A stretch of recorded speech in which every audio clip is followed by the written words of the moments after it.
Mūsų šio vakaro tema – kaip surasti vidinę ramybę.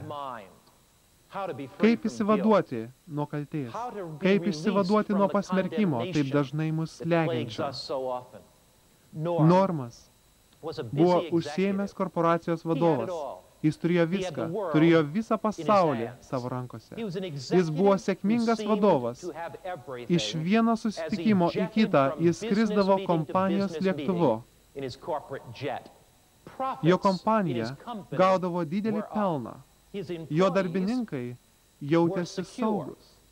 Normas užėmė aukščiausias pareigas didžiulėje korporacijoje, kuri buvo viena iš 500 geriausių kompanijų visoje Amerikoje.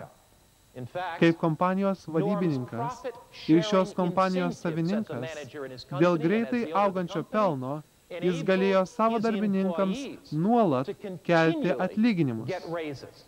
Normas turėjo didžiulį atostogoms skirtą namą ant ežero kranto kalnuose ir jis dažnai atostogaudavo egzotiškose salose.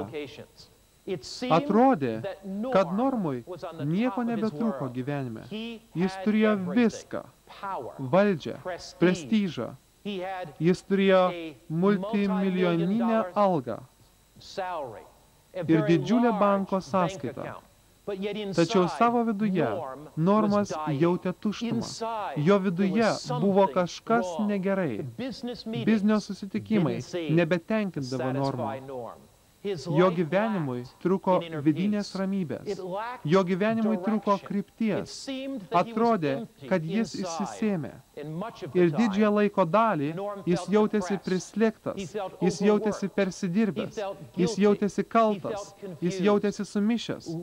Normas jautėsi netekęs energijos šaltinio. Jis jautėsi tarsi rudens lapas, plaikstomas vėjo. Tarsi akmuo numestas šalikelėje. Jis turėjo viską. Tačiau jo viduje kažko trūko. Giliai jo širdyje. Ten giliai jo sieloje jis jautėsi nelaimingu, nors to kitiems ir nenorėjo parodyti. Savyje jis jautė vis daugiau augantį nepasitenkinimo jausmą. Shelley niekada nebuvo sutikusi Normą. Jie gyveno 100 kilometrų vienas nuo kito. Tačiau Shelley išgyveno kažką panašaus kaip ir Normas. Jos vyras buvo pasinėręs į biznį ir dirbdavo po 60, 70, 80 valandų per savaitę. Shelley turėjo nuostabius namus, tačiau jos gyvenimui taip pat kažko trūko. Ji jautėsi tuščia, ji jautėsi vieniša, ji jautėsi nereikalinga, ji jautėsi nemylima. Ir dažnai jautėsi labai kalta. Daug vyrų ir moterų patiria tas pačias emocijas, tuos pačius jausmus. Nesvarbu, ar tai būtų korporacijos valdytojas, kuris nėra atsidavęs Kristui, ar tai būtų vidutinio amžiaus namų šeimininkė, kuri jaučiasi nemylima ir yra nepatenkinta, ar tai būtų paauglys, bandantis panardinti savo problemas alkoholyje. Ar tai būtų kažkas kitas, įstrigęs narkotikų liūne. Nesvarbu, ar mes priklausome aukštesniam visuomenės sluoksniui, ar žemesniam, ar esame kažkur viduryje. Kiekvienas iš mūsų laikas nuo laiko patirime kaltės, vienatvės, sielvarto, nusivylimo jausmą. Mes jaučiame, jog kažkas yra ne taip. Kad gyvenimas galėtų būti nuostabesnis ir pilmesnis, kad gyvenimas galėtų būti prasmingesnis, kad galėtume turėti daugiau džiaugsmo ir laimės, negu turime. Kas slepiasi už vienatvės jausmo? Kas slepiasi už kaltės jausmo? Kodėl mes jaučiamės atskirti nuo Dievo? Kodėl taip dažnai mes jaučiamės išsigandę, baimingi ir vieniši? Kodėl? Kai mes turime tiek daug, mes jaučiame, jog mūsų širdise trūksta ramybės. Kai Dievas sukūrė pasaulį, jo planas buvo, kad šis pasaulis būtų laimingas, džiaugsmingas, prasmingas ir gyvenimas jame tęstųsi amžinai. Tam, kad išsiaiškintume savo problemų priežastis ir suprastume, kodėl mes jaučiamės būtent taip, sugrįžkime prie Šventojo rašto. Yra daugybė būdų, kaip padėti patiems savo, Tačiau šie būdai galų gale pasirodo labai nuvilintis. Yra įvairiausių medikamentų, kuriuos gydytojai dažnai prirašo žmonėms sergantiems depresiją, nusivylimu, bandant padėti jiems surasti vidinę ramybę ir džiaugsmą jų širdise. Tačiau nors milijonai žmonių naudoja vaistus tam, kad išsivaduotų nuo depresijos, vis tiek jie jaučia, jog jų viduje kažko trūksta. Nors ir vartodami vaistus, jie jaučia kaltės jausmą, jie jaučia nemylimi, jie jaučia nereikalingi. Biblija mums pateikia konkrečius atsakymus į mūsų gyvenime iškilusias problemas ir duoda patarimų, kaip jas spręsti. Sugrįžkime prie pradžios knygos. Tada, kai Dievas sukūrė Adomą ir Ievą, jie buvo patalpinti į idealų ir tobulą pasaulį, į nuostabų pasaulį, kur oras buvo šviežias ir tyras, pasaulį, kur vandenys, upės ir ežerai buvo neužteršti, pasaulį, kuriame nebuvo ligų, kančių, širdgėlos, mirties, rūpinimosi, baimės, nerimo. Tačiau iš šio pasaulio duris pasibeldė Liuciferis, puolęs angelas, tas, kurį Dievas sukūrė tobulo. Tačiau jisai sukilo prieš Dievą, norėdamas pasikesinti į jo sostą. Jis norėjo valdyti visą visatą. Ir šis puolęs angelas pasibeldė į žemės duris. Ir Dievas suteikė Adomui ir Ievai pasirinkimo teisę. Ir jie sukilo prieš Dievą. Jie paklausė melo, sklydusio iš blogio lūpų, kurios sakė: jeigu jūs paragausite nuo šio medžio, jūs būsite laimingesni, jūs jausite pakilėjimą, į jūsų gyvenimą ateis džiaugsmas, jūs pakilsite iki aukštumų. Bet vietoj to, kad pakiltų iki aukštumų, nuodėmė privertė juos pajusti baimės, gėdos ir nerimo jausmą. Mūsų planeta yra maištaujanti planeta. Mūsų planeta atsiskyrė nuo Dievo. Kaip nuodėmė paveikė mus? Kaip tas atsiskyrimas nuo Dievo paveikia žmoniją? Kokiais būdais tai palietė mus? Nuodėmė atskyrė mus nuo Dievo. Biblija sako, paskaitykime kartu ekrane, Izaijo 59 skyrius 2 skirsnelis, bet jūsų kaltės arba nuodėmės atskyrė jūs nuo jūsų Dievo. Nuodėmė atskiria mus nuo gyvenimo šaltinio. Tai nuodėmė atskiria mus nuo džiaugsmo šaltinio. Mūsų planeta sukilo prieš Dievą. Nuodėmė atsineša baimę. Nuodėmė atsineša nerimą. Nuodėmė atsineša nesaugumą. Nuodėmė atsineša kaltę, tuštumą ir vienatvę. Jeigu jūs bandytumėt nuskandyti tą kaltės jausmą alkoholyje, jis išliks. Jeigu jūs pabandytumėt atsikratyti nerimo ir nesaugumo jausmo narkotikų pagalba, jis išliks.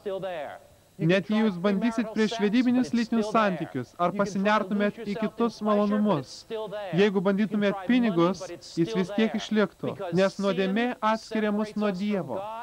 Ir nuodėmės šaknis išaugina vaisius, o tie vaisiai ne kas kita, kai baimė, nerimas, nesaugumas, kaltė, tuštuma ir vienatvė. Nuodėmę mes galime apibūdinti kaip nutrauktus santykius. Nuodėmė yra nutraukti santykiai su Dievu. Pagal pradžios knygą, kai Adomas ir Ieva nusidėjo, jie pasislėpė nuo Dievo. Ir nuo tada žmonija vis slapstosi nuo Dievo. Nuodėmė tai nutraukti tarpusavio santykiai. Jūs prisimenate, kai rojuje Adomas pasakė: Dieve, moteris privertė mane tai daryti. Ir nuo tada ji man kelia vis daugiau problemų, pasakytų Adomas. Pykčiai, ginčai, konfliktai, nesutarimai tarp žmonių prasidėjo nuo pirmosios nuodėmės. Nuodėmė tai nutraukti santykiai su Dievu, nutraukti tarpusavio santykiai, nutraukti santykiai su mūsų visata. Mūsų pasaulis buvo atskirtas nuo Dievo. Vaismedžiai ėmė mirti, upės tapo užterštos ir gėlės pradėjo vysti. Mirtis ir mirties sėklos buvo pasėtos žmonijos tarpe ir taip nuodėmė atskyrė mus nuo Dievo. Tik tai dėl nuodėmės mes jaučiame nepasitenkinimą, nerimą, baimę ir jaudulį. Mums reikia ne naujos filosofijos, Ne kokios nors naujo amžiaus filosofijos, kuri sako, pažiūrėk į save ir ten atrasi Dievą. Nes nuodėmės pasekmė, galutinė atsiskyrimo nuo Dievo pasekmė yra mirtis. Žmonės gimsta, gyvena ir miršta. Mes turime surasti ramybę, laisvę nuo kaltės, harmoniją. Mes turime surasti tiltą atgal pas mūsų Kūrėją, bet labiausiai mums reikia rasti atsakymą, kaip nugalėti mirtį. Kadangi Biblija sako, paskaitykime kartu Romiečiams 6 skyrius, atpildas už nuodėmę yra mirtis. Taigi mes gimstame, mes tampame paaugliais, mes sulaukime 20, po to vidutinio amžiaus. Gyvenimas tai žygis nuo gimimo iki mirties.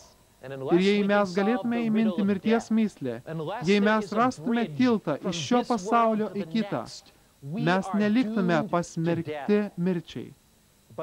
Tačiau jau pačiame Edeno sode Dievas pasiūlė sprendimą. Kadangi mūsų problema yra mumise pačiuose, ji yra mūsų širdise, kurios nuklydo nuo Dievo. Tai yra mūsų maištavime prieš Dievą, tai yra nuodėmėje, kuri skiria mus nuo Jo. Ne tik Adomas ir Ieva nusidėjo, visi nusidėjo ir stokoja Dievo šlovės. Taigi, kadangi mes patys negalime savęs pakeisti, mums reikalinga pagalba iš aukščiau. Štai kodėl joks naujo amžiaus mąstymas negali išspręsti mūsų kartos problemas. Todėl, kad naujo amžiaus judėjimas kviečia mus įsiklausyti į save. Ir jei problema yra viduje, ji turi būti išspręsta iš išorės. Jei problema yra viduje, ji turi būti išspręsta iš viršaus, o ne bandant atrasti Dievą savyje, bet bandant atrasti Dievą visatoje. Dievą, kuris mus myli, kuris pasiuntė savo sūnų Jėzų Kristų.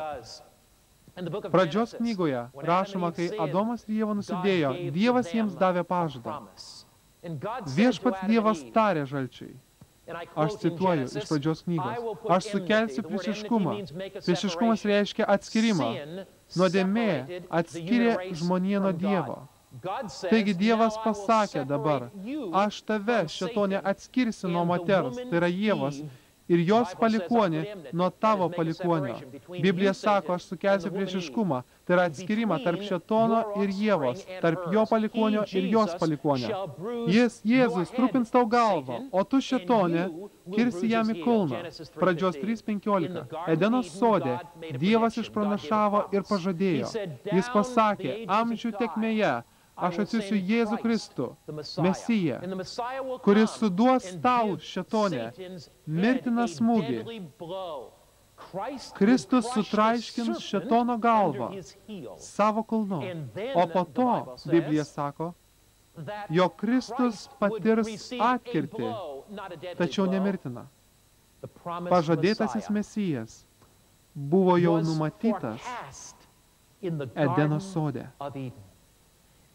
Tada Dievas įvedė apeigą, kurios pagalba žmonijai bus primenama, jog ateis Mesijas. Iš pradžių Adomas ir Ieva ir kiti aukojo gyvulinės aukas. Vėliau, Izraelio laikais, Dievas pasakė, te padaro jie man šventyklą, Išėjimo 25:8, tam, kad aš galėčiau gyventi tarp jų. Dievas turėjo planą išvaduoti mus nuo nerimo, baimės, pasmerkimo ir kaltės. Dievas turėjo planą susigrąžinti mus atgal prie savęs. Taigi senovės Izraelitai pastatė šventyklą. Dabar įsivaizduokime, kad Izraelitas susipyko su savo kaimynu ir pradėjo šaukti ir pykti ant jo, o jo kaimynas darė tą patį. Tai pasielgė, jie patyrė kaltę ir baimę. Jie nutolo nuo Dievo, jie nusidėjo patirdami kaltę ir baimę. Kai mes nusidedame ir mūsų širdis atitolsta nuo Dievo, mes patirime baimės ir kaltės jausmą. Tai užvaldo mus.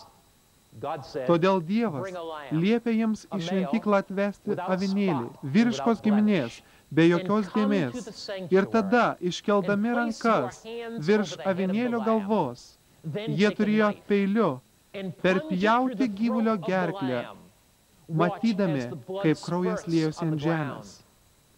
Jiems išpažinus savo nuodėmes, jos buvo perkeliamos ant aukos. Jie atėjo kalti, O dabar auka pasiėmė jų kaltę. Jiems išpažino savo nuodėmes, avinėlis turėjo mirti jų vietoje, nes nuodėmės alga yra kas?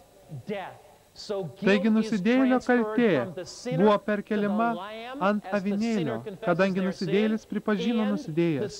Ir tokiu būdu nusidėjėliui buvo atleista. Į ką nurodė kiekvienas iš tų tūkstančių avinėlių? Į Kristų, kuris gims, kuris bus mūsų avinėlis be jokios dėmės, kuris gyvens tobulą gyvenimą, kur ir mes turėjome gyventi, kuris mirs ant kryžiaus tam, kad mes nemirtume. Jėzus yra tas tiltas tarp Dievo ir žmogaus. Jonas sako, Jono 1 skyriuje 29 skirsnelyje, štai Dievo avinėlis, kuris naikina pasaulio nuodėmes. Jėzus yra Dievo avinėlis, kuris naikina pasaulio nuodėmę. Arba jūs patys turite kęsti bausmę už savo nuodėmes, arba kažkas kitas turi padaryti už jūs. Aš prisimenu, kai kalbėjusi su Shirley. Jos gyvenimas visiškai suiro. Jai teko išgyventi baises skyrybas ir ji paliko savo vyrą dėl kito.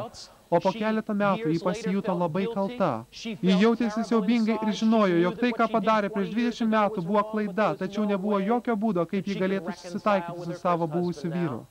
Nors viskas buvo jau seniai praėję, ji jautėsi labai kalta. Kai mes kalbėjomės vieną vakarą, ji paklausė, kaip aš galiu atgauti ramybę? Tai, ką padariau, yra blogai, aš nusidėjau ir aš puikiai žinau. Ir kiekvieną dieną aš jaučiuosi tokia kalta, aš jaučiuosi toli nuo Dievo, jaučiuosi nemylima.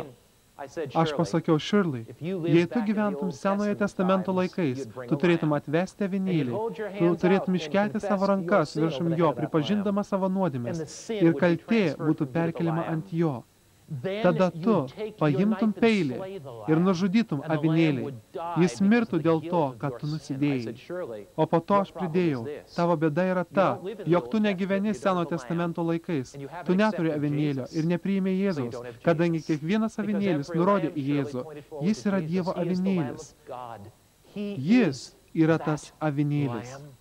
Taip, Sename testamente žmonės aukojo avinėlį. Jūs sakote, tai baisu, kad avinėlio kraujas turėjo būti praliejimas. Taip, baisu. Bet yra dar baisesnis dalykas suprasti, jog Dievo kraujas turėjo būti pralietas per Jėzų. Mano draugai, Biblija sako, jog Kristus yra tas avinėlis. Jis atėjo numirti už mus. Jis atėjo užimti mūsų vietą. Dievas pats davė mums auką. Jeigu nebūtų Jėzaus, mes patys turėtume pakelti savo kaltę, tačiau mes galime ateiti pas Dievo avinėlį. Apreiškimų knygos esmė yra Jėzus Kristus. Apreiškimų knygos esmė yra ne žvėris ar baisus laikai ateityje. Apreiškimų knyga pristato du kelius – Dievo kelią ir žmogaus kelią. Apreiškimų knyga pristato du lyderius – avinėlį, Jėzų Kristų, kuris kviečia mus būti ištikimais jam, ir žvėrį, kurisai bando mus priversti tarnauti jam. Biblija sako, apreiškimų knygos 1 skyrius, jis, kuris mus myli ir nuplovė savo krauju mūsų nuodėmes. Jėzus yra apreiškimų knygos avinėlis. Mums gali būti atleista. Apreiškimų knygos 5 skyriuje aplink Dievo sostą angelai gieda, vertas avinėlis, kuris buvo nužudytas. Apreiškimų knygos 12 skyriaus 11 skirsnelis, jie nugalėjo jį avinėlio krauju. Apreiškimo 13 skyriuje 8 skirsnelė sakoma, jog Jėzus yra avinėlis nužudytas nuo pat pasaulio sukūrimo. Kai Adomas ir Ieva nusidėjo, Dievas nedelsiant sukūrė išgelbėjimo planą. Apreiškimo knygos centre 14 skyriaus 6 skirsnelėje sakoma, jog angelas skelbė amžinąją evangeliją. Evangelija arba geroji žinia, kad Dievas išgelbėjo šį pasaulį ir jūs galite ateiti pas jį ir rasti pasigailėjimą. Geroji žinia, kad Dievas gali išlaisvinti jūs iš kaltės, sugrąžinti jums ramybę, laimę ir džiaugsmą. Vieną dieną, pagal apreiškimų 19 skyriaus 9 skirsnelėje, mes būsime pakviesti į avinėlio vestuvių pokylį. Edenas bus atstatytas ir mes visi sėdėsime kartu su Kristumi ir garbinsime jį amžinai. Apreiškimų knyga kalba apie tai, jog Jėzus ateis antrą kartą. Apreiškimo 19 skyriuje sakoma, kad Jėzus buvo apsirengęs krauju permirkusiu drabužiu. Kai Kristus ateis, jo rūbai simboliškai bus sutepti krauju. Jis ateis antrą kartą kaip mūsų karalius, kadangi pirmą kartą jis atėjo kaip mūsų išgelbėtojas. Kristus, Biblija sako apreiškimų 22 skyriuje, mus kviečia, kas nori, tęsiame dovanai gyvybės vandens. Jūs laisvai galite ateiti pas Jėzų, jūs galite pripažinti nusidėję šiam Dievo avinėliui. Ir ta kaltė bus perkelta nuo jūsų ant jo. Kai Jėzus ėjo kentėti ant kryžiaus, jis galvoja apie jūs.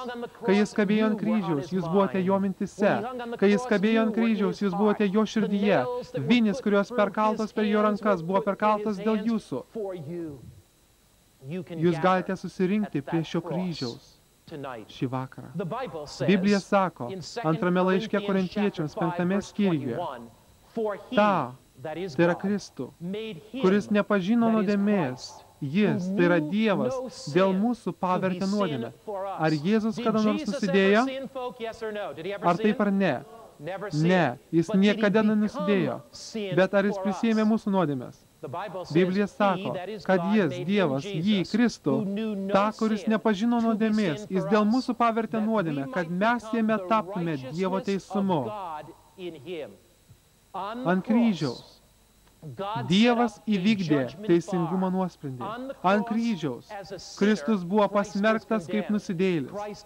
Kristus niekada nenusidėjo, tačiau jis prisėmė prakeikimą už jūsų ir mano nuodėmes. Jis prisėmė visos žmonijos nuodėmes. Jis buvo prakeiktas dėl jūsų. Jis buvo prakeiktas dėl manęs. Kristus buvo apsisprendęs, kad jeigu jam reikėtų amžiams išnykti, jis tai padarytų dėl jūsų ir manęs. Būdamas 5 klasėje, aš paklausiu mokytojas, mokytoja, kaip ilgai tęsiasi amžinybė? Mokytoja atsakė, amžinybė? Aš užaugau prie vandenyno pakrantės, vėjui plaikstant mano plaukus ir smėliui byrant tarp kojų pirštų. Todėl mokytoja pasakė, įsivaizduok žuvėdrą, kuri kas 1000 metų paima po lašelį vandens iš vandenyno. Žuvėdra įskrenda, o po 1000 metų jį vėl sugrįžta, paima kitą lašelį iš vandenyno. Tai būtų gana sena žuvėdra. Jeigu kas nesuprato, jums žmona paaiškins vėliau. Po 1000 metų žuvėdra dar vieną lašelį paima iš vandenino ir vėl įskrenda. Po 1000 metų jį vėl pakartoja tą patį. Ir tada, kai vandeninas bus išsemtas, tarė mano mokytoja, bus praėjusi pirmoji amžinybės sekundė. Amžinybė – tai labai ilgas laiko tarpas. Ir kai Jėzus mirė ant kryžiaus, jis prisėmė visos žmonijos nuodėmes. Jis pasakė, aš pasiruošęs būti pasmerktas už Marko nuodėmes, tam, kad Markas galėtų gyventi amžinai. Net jeigu Markas ir niekada nepriims mano išgelbimo, iškentėti tą gėdingą pasmerkimo mirtį, kad Markas galėtų būti su manim amžinai. Biblija sako, prakeiktas kiekvienas, kuris kybo ant medžio. Jėzus paėmė jūsų prakeikimą, Jėzus paėmė mano prakeikimą, Jėzus buvo prakeiktas mūsų vietoje. Nuodėmės atpildas yra kas? Mirtis. Jūs ir aš nusipelnėme mirti, ne tik fizišką mirtimi. Mes buvome nusipelnę mirti amžinai. Tačiau Kristus norėjo numirti ant kryžiaus tam, kad jums ir man nereikėtų mirti amžiams. Jis norėjo prisiimti tą pasmerkimą, tą kaltę ant savęs. Efeziečiams 2 skyriuje 8 skirsnelėme sakoma, juk jūs esate išgelbėti malonę per tikėjimą ir ne iš savęs, tai yra Dievo dovana, ir ne darbais, kad kas nors nesigirtų. Išgelbimas priklauso ne nuo to, ką aš darau, bet nuo to, ką Jėzus padarė. Išgelbėjimas priklauso ne nuo to, ką aš padariau, bet nuo to, kad Jėzus gyveno tobulą gyvenimą, kurį ir aš turėjau gyventi, ir mirė tą mirtimi, kurią aš turėjau mirti. Biblija sako, juk jūs esate išgelbėti malonę per tikėjimą ir ne iš savęs. Tai yra Dievo kas? Dovana. Žvėries sistema – tai žmogaus kelias. Avinėlio sistema – tai Jėzaus kelias. Žvėries sistema yra pagrįsta visokiomis apeigomis, iš vienos ideologijos, iš kitos ideologijos, visokiomis žemiškomis tradicijomis. Dar yra šaltinis nuostabus, tekantis iš Jėzaus kūno, ir nusidėjėliai, ateidami prie jo, gali nuvalyti nuodėmės dėmes. Išgelbėjimas yra dovana. Jūs negalite užsidirbti dovanos. Jūs negalite užsitarnauti dovanos. Jūs negalite nusipirkti dovanos. Jeigu kas nors nori jums duoti dovaną, jis ją duoda ir nelaukia jūsų atlygio. Aš prisimenu vieną vakarą, kai aš kalbėjau Filipinų džiunglėse, bandydamas paaiškinti tai grupiai išgelbėjimą per Jėzų. Ten buvo daug vaikų, kurie susirinkdavo prie žibalinės lempos ir prie seno džiunglių kelio. Ir aš žinojau, jog tie vaikai neturi pieštukų, taigi aš įsitraukiau vieną iš savo kišenės ir pasakiau vienam vaikui, štai, ką aš norėčiau tau duoti. Mažas vaikas pažiūrėjo jas ir po to nubėgo į džiunglės. Aš nežinojau, kad amerikiečiai yra tokie baisūs. Tada aš priėjau prie kito vaiko ir pasakiau, tu gali tai paimti, jis bus tavo. Ir ši maža mergaitė pradėjo verkti ir nubėgo pas savo mamą. Tada aš pasijutau nepatogiai. Tada aš nuėjau prie trečio vaiko ir pasakiau, štai, paimk jas. Ir tas vaikas griebė iš mano rankų, o visi likusieji vaikai apsupo jį ir nubėgo taip pat. Pagaliau suaugusieji sušaukė savo vaikus atgal ir paklausė, ar tu tikrai nori jiems duoti tai? Aš pasakiau, žinoma. Todėl aš paklausiau pirmo berniuko, kodėl tu negavai jo? Todėl, kad aš jo nepaėmiau. Ta pati atsakė ir mergaitė. Dovana yra jūsų, kai jūs ištiesite ranką ir ją paimate. Šį vakarą išgelbėjimas yra jūsų. Jūs galite ištiesti ranką ir jį paimti. Kažkas paklausė, Markai, paaiškink man, kaip aš galiu surasti dvasios ramybę? Paaiškink tai iš šventojo rašto. Pirmiausia, jeigu jūs norite dvasios ramybės, jeigu jūs norite išsilaisvinti iš kaltės jausmo, jeigu jūs norite žinoti, ar turite amžiną gyvenimą Jėzuje, pripažinkite, jog jūs esate nusidėjėlis. Pripažinkite, kaip Biblija sako, jog visi nusidėjo ir stokojo Dievo garbės. Tai kalbama apie jūs ir apie mane. Nėra nei vieno tobulo šioje žemėje. Ar jūs žinote apie pamokslautoją, kuris ruošiasi sakyti pamokslą tobulumo tema? Jis paklausė bažnyčios, ar iš čia esančiai yra kas nors tobulas? Jis manė, jog tai bus gera įžanga. Taigi jis paklausė, ar yra kažkas tobulas čia? Ir senas vyriškis galinėje eilėje atsistojo. Pamokslautojas negalėjo patikėti, todėl paklausė, ponė, ar jūs esate tobulas? O senas vyras atsakė, ne, bet aš žinau, kad mano žmonos pirmasis vyras buvo tobulas. Aš manau, iš čia sėdinčių visi mes pripažintume, kad esame toje pačioje valtyje. Ir mes galime pripažinti faktą, jog mes esame atskirti nuo Dievo. Mes esame nusidėjėliai, kuriems reikia ateiti pas Jėzų ir pripažinti, viešpatė, viešpatė, aš esu nusidėjėlis, aš esu atskirtas nuo tavęs, aš nusidėjau tiek daug kartų, aš nesusivaldžiau, aš melavau, aš blogai mąsčiau savo širdyje, viešpatė, savo širdyje. Biblija sako, kad širdis iš viso apgaulinga, kas gali ją ištirti? Mes turime pripažinti, jog esame nusidėjėliai.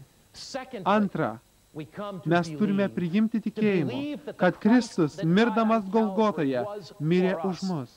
Išgelbėjimas – tai tikėjimas ir pasitikėjimas Kristumi. Tikėjimas Kristaus mirties gale. Apaštalų darbų knygoje 16 skyriuje sakoma, tikėk viešpatį Jėzų, tai būsi išgelbėtas. Biblija moko tikėti, kad Kristus yra mūsų išgelbėtojas. Trečias, išpažink savo nuodėmes. Jūs galite turėti amžiną gyvenimą jau šį vakarą. Jūs galite pripažinti tai, kad jūs esate nusidėjėliai, pražuvę, ir šį vakarą jūs galite tarti Dievui, viešpatė, aš tikiu tavimi, aš tikiu, jog tu numirei už mane, mano vietoje. Aš ateinu ir išpažįstu savo nuodėmes. Pirmame Jono laiške mes skaitome, jeigu išpažįstame savo nuodėmes, jis ištikimas ir teisingas, kad atleistų mums nuodėmes ir apvalytų mus nuo visų nedorybių. Pirmas skyrius, 9 skirsnelis. Jeigu mes išpažįstame savo nuodėmes, bet jūs sakysite, palaukite minutėlį, aš pamelavau, aš pykau, aš keikiausi, aš pavogiau, aš žudžiau, aš nusidėjau su svetimu vyru ir moterimi. Bet ar Dievas meluotų, galės viską atleisti? Biblija sako, kad Kristaus kraujo pralieto ant Golgotos kryžiaus pakanka nuplauti visoms nuodėmėms. Ir jeigu jūs sakote, kad jo kraujas negali nuplauti jūsų baisiausių nuodėmių, tai reiškia, kad ta kaina, kurią jisai sumokėjo už jūs, buvo nepakankama. Ar Golgotos nepakako? Ar to nepakako, kad visiškai nuplautų jūsų nuodėmes? Jeigu jūs išpažinsite savo nuodėmes, ar jis atleis jums? Ar jis atleis jums, broli? Ar jis atleis jums, sesę? Jums atleidžiamas jūsų kaltės, ir jeigu jums atleista, pašalinamas ir pasmerkimas. Kai jums atleidžiamas nuodėmės, pašalinama ir jūsų kaltė. Jeigu jums yra atleidžiama, jūs suvokate, kaip stipriai jis jūs myli, jūs galite turėti pilnavertį gyvenimą. Jeigu jūs nejaučiate savo vertės, jeigu jūs nematote tikslo savo gyvenime, pakelkite savo galvą šiandien, pažvelkite aukštyn ir pažiūrėkite į kryžių. Ir tada suprasite, kokia tikra jūsų vertė. Jūs esate toks brangus, kad Dievas suteikia jums didžiausią dangaus dovaną, Jėzų Kristų. Kas galėtų jums suteikti daugiau vertės už Jėzų? Pripažinkite, kad jūs nusidėjote. Tikėkite, kad Kristus mirė ir kad šis išgelbimas yra dovana. Išpažinkite savo nuodėmes jam ir nuspręskite sekti paskui jį. Biblija sako, Apaštalų darbų knygoje, 3 skyriuje, tad atgailokite ir atsiverskite, kad būtų išgilintos jūsų nuodėmės. Atgaila yra požiūrio pakeitimas. Įsivaizduokim, aš ėjau šiuo keliu, Dievas paplojo man per petį ir tarė, Markai, tu eini ne tuo keliu. Aš atėjau prie jo, atsiklaupiau, prisipažinau, jog buvau nusidėjėlis, pripažinau tai, jog Kristus numirė už mane. Netgi už mane. Aš buvau toks brangus Dievo akivaizdoje. Aš buvau toks vertingas Dievo akivaizdoje. Ir kai išpažinau savo nuodėmės, Dievas jas atleido ir aš tariau, Viešpatie, pakeisk mano mintis. Padėk man atsisakyti tų dalykų, kuriuos anksčiau aš mėgdavau daryti. Ir Dievas padarė mane kitų žmogumi per Jėzų Kristų mūsų Viešpatį. Priimdami Jėzų, mes priimame amžino gyvenimo dovaną. Amžinasis gyvenimas gali būti jūsų šį vakarą. Biblija sako, kas turi sūnų, tas turi gyvenimą.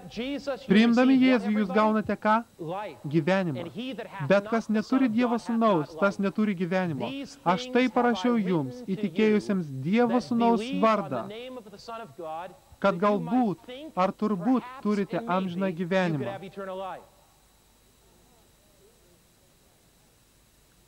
Ar tai, ką sako skirsnelis? Ką jisai sako? Aš tai parašiau jums, įtikėjusiems Dievo sūnaus vardą, kad ką? Žinotumėte, turi ką? Amžinai gyvenimą. Kai Dievas sako, kad aš turiu amžinai gyvenimą, ar aš galiu žinoti, kad turiu amžinai gyvenimą? Ne galbūt aš galiu, ne turbūt aš galiu, kad aš priimu Jėzų Kristų į savo gyvenimą. Kristaus atėjimas į mano gyvenimą atneša man amžinojo gyvenimo dovaną. Nebėra pasmerkimo, nebėra nerimo, nebėra baimės, nebėra kaltės jausmo, nebėra pasmerkimo. Kai Jėzus gyvena mano širdyje, jis yra mano ir aš esu jo. Martinas Liuteris asmeniškai patyrė tą patį Jėzaus pažinimo džiaugsmą. Martinas buvo neramus jaunuolis ir vieną 1505 metų dieną, jam bevaikštant nuostabiose Vokietijos miškuose, prasidėjo baisi audra. Žaibas ir griaustinis pargriovė Martiną ant kelių ir pažiūrėjęs į viršų, tuo metu jis tikėjo, jog jo globėja, šventoji Ona, jį gali apsaugoti. Jis sušuko, o šventoji Ona, gelbėk mane. Žaibai ir griaustinis griaudėjo, o jis meldėsi, jeigu tu mane apsaugosi, aš tapsiu kunigu, aš įstosiu į vienuolyną. Ir taip Martinas, ten gulėdamas, šaukėsi ir prašėsi pasigailėjimo. Greitai, lietus liovėsi, dangus pragiedrėjo ir nuostabiai nušvito saulė. Tesėdamas savo paždą, jis įstojo vienuolyną. Tačiau šis naujas patyrimas nesuteikė jam ramybės, džiaugsmo ir prasmės. Ten vienuolynė, jis vis tiek jautėsi atskirtas nuo Dievo. Ten vienuolynė, jis jautėsi pasmerktas. Ten vienuolynė, Martinas daug kartų save plakė, tačiau ramybės negalėjo surasti. Iki 1 ar 2 valandos ryto jis save plakdavo ir čaižydavo savo kūną, tačiau ramybės jis nerado. Jis galvojo, mano kūnas yra nuodėmingas, todėl jeigu aš pakankamai jį plaksiu, aš surasiu ramybę. Jeigu aš pakankamai ilgai pasninkausiu, aš surasiu ramybę. Jeigu aš atsisakysiu maisto, aš surasiu ramybę. Aš galiu padaryti kažką, kad užsitarnaučiau Dievo malonę. pradėjęs tyrinėti Bibliją, Martynas pastebėjo laišką romiečiams. Ir jam, skaitant šį laišką, kažkas nepaprasto įvyko jo gyvenime. Jis perskaitė Romiečiams 6 skyriaus 23 skirsnelį.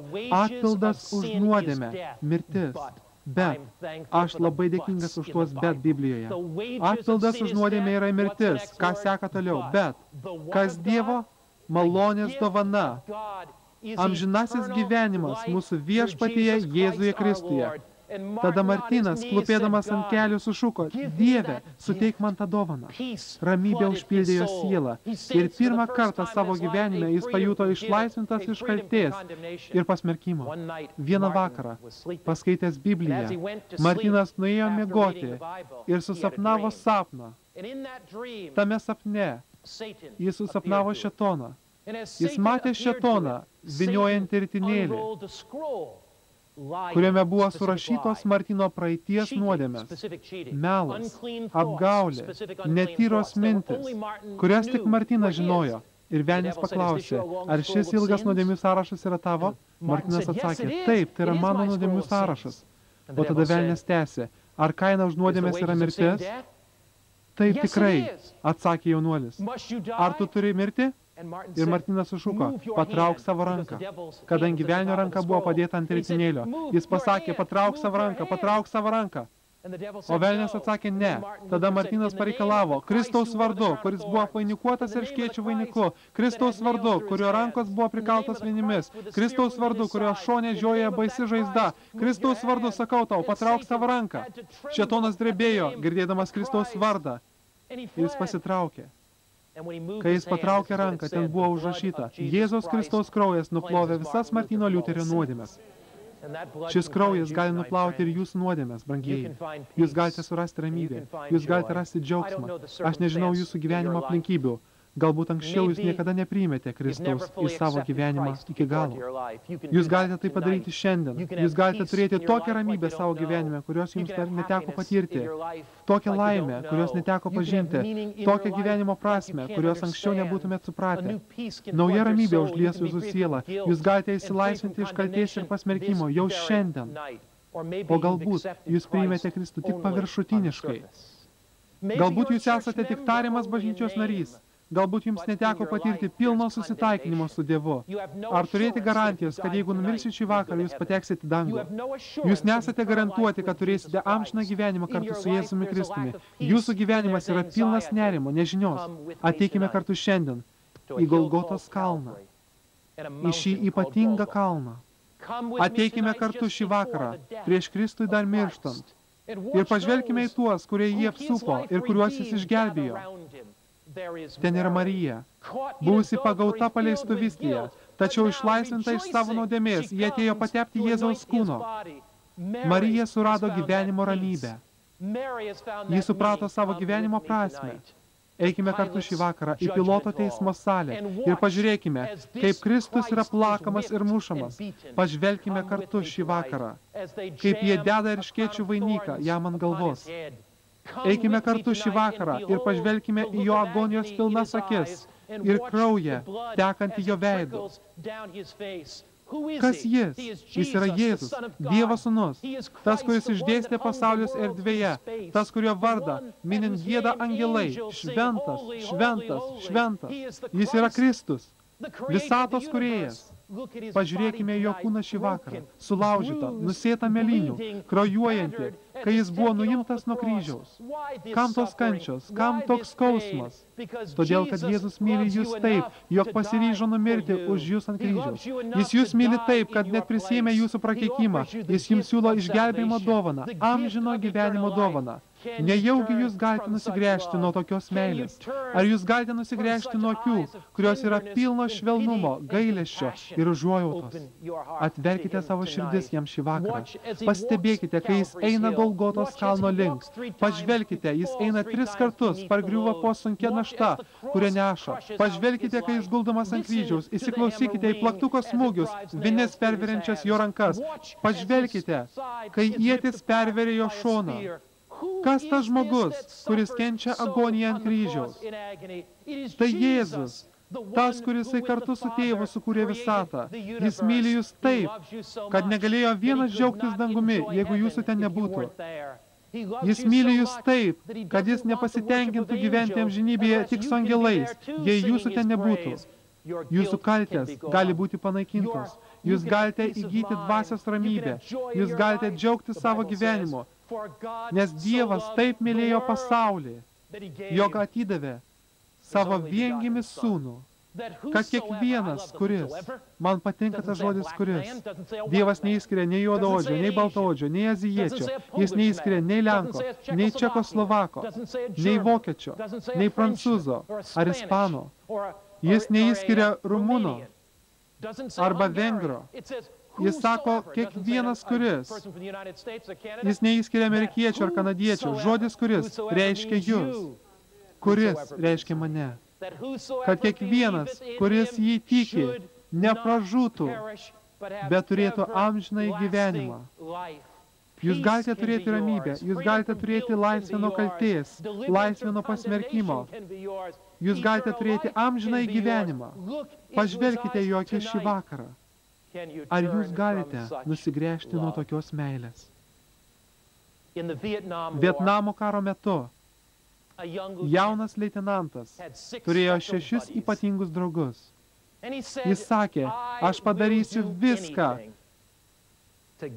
kad jūs sugrįžtumėt namo.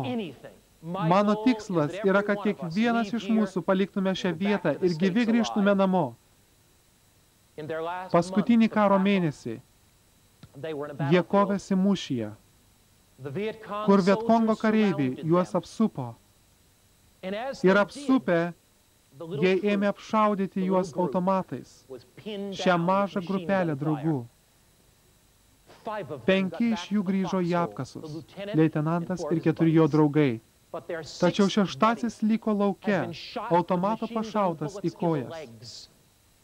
Jo kojos kraujavo, jis buvo lauko vidury, o priešų kareiviai vis artėjo. Draugai girdėjo savo bičiulį šaukiant, nepalikit manęs, nepalikit manęs. Jaunasis leitenantas išlindo iš apkasų, prišliaužė prie jo, apkabino ir pradėjo tempti jį apkasų link. Jaunasis leitenantas buvo pašautas į nugarą ir mirė. Jis atidavė savo gyvybę už savo draugą. Po 2 metų, pasibaigus šiam karui, jaunojo leitenanto tėvai pasikvietė šį 19-metį vaikiną, kurį jo sūnus išgelbėjo, į savo namus pietų. Jie sužinojo, jog jis bus Seatle, Vašingtono valstijoje, ten, kur jie gyveno, todėl jie pasikvietė jį pietauti. Jie norėjo sužinoti apie jų sūnaus narsumą, drąsą ir stiprybę mirties akivaizdoje.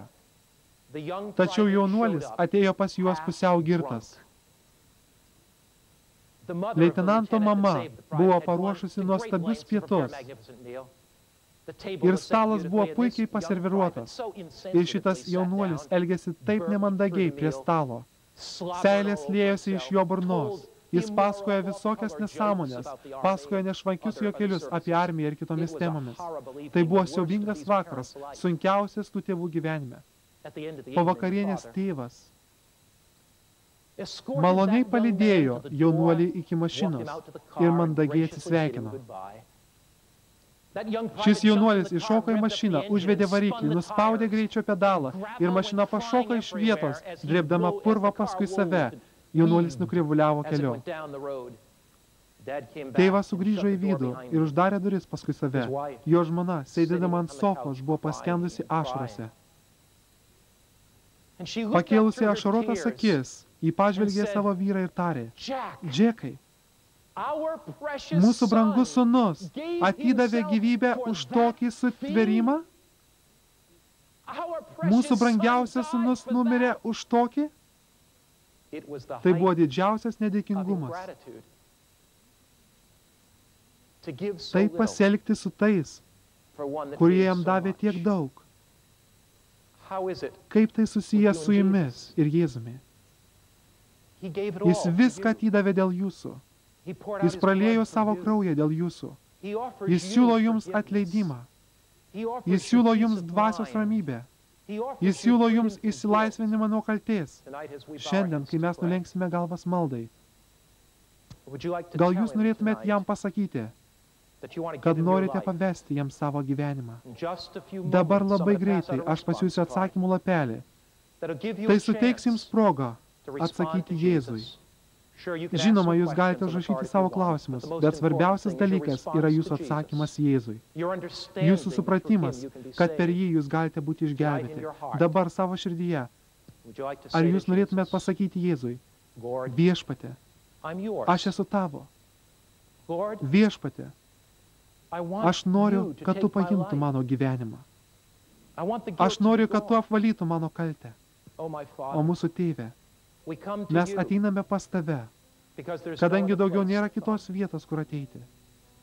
Mes ateiname pas tave, kadangi nėra kito, kas mums galėtų suteikti ramybę, išlaisvinti nuo pasmerkimo, ko mūsų širdis labai ilgisi. Mes ateiname pas tave, prašydami tavo malonės ir atleidimo. Mes negalime nusisukti nuo kryžiaus. Mes negalime nusisukti nuo Kristaus aukos. Mes negalime nusisukti nuo kraujo, kurį jis praliejo dėl mūsų. Mes tiesiame rankas su pasitikėjimu, tikėdami tavimi ir dabar priimame į savo širdis amžinojo gyvenimo dovaną. Jėzaus vardu. Amen.